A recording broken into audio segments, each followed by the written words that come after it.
believed it to be part of a special access program, the information and the video, which we have known now it was, and he realized he couldn't share that openly with the recipients of the email, and therefore the email was pulled from everybody's account. Again, tell us what happened to the email from the Commander of Fleet Forces.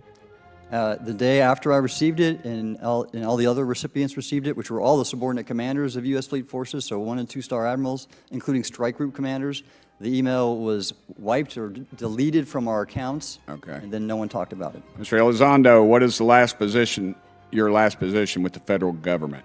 Sir, I was the Director of National Program Special Management Staff, managing a White House Special Access Program on behalf of the National Security Council.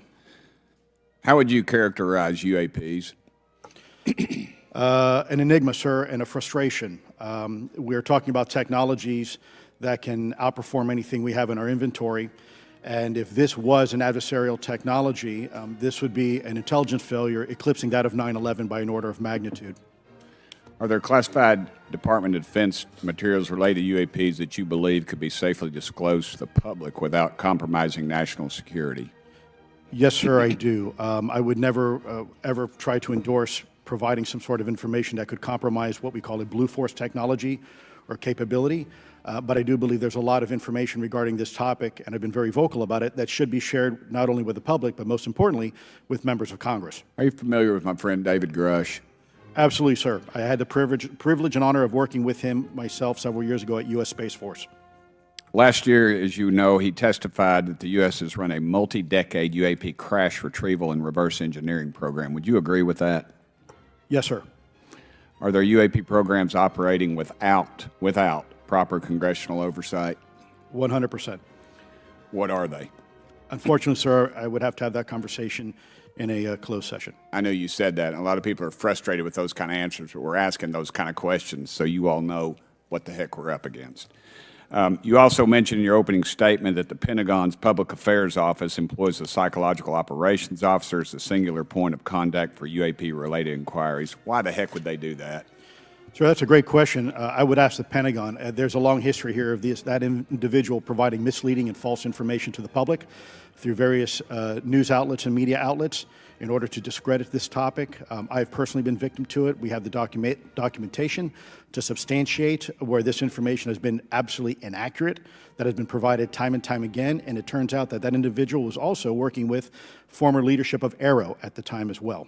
And we punish them by giving them multi-million dollars more than they ask for every year.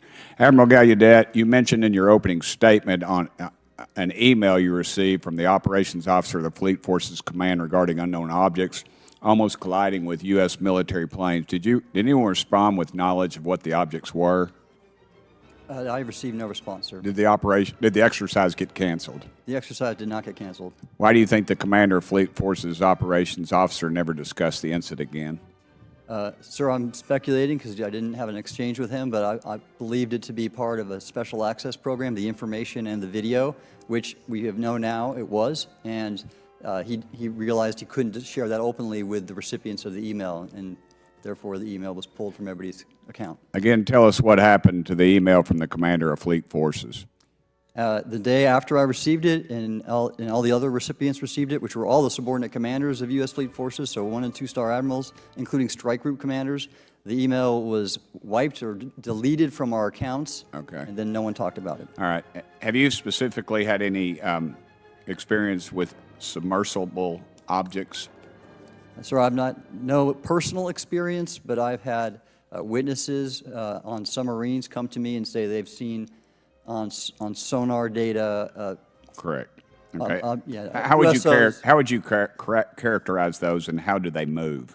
The one instance that was revealed to me was in the 80s on a nuclear-powered submarine, a ballistic missile submarine, that the object exhibited the characteristics of a Russian torpedo in terms of its speed of movement and closing rate with the submarine, and then it slowed and followed the submarine slowly in its wake for a period of minutes, and then rapidly exited the scene. And nothing that we know of and technology-wise could replicate that. And the speed of these objects was faster than anything that we have or anybody else has that would be manned. Is that correct?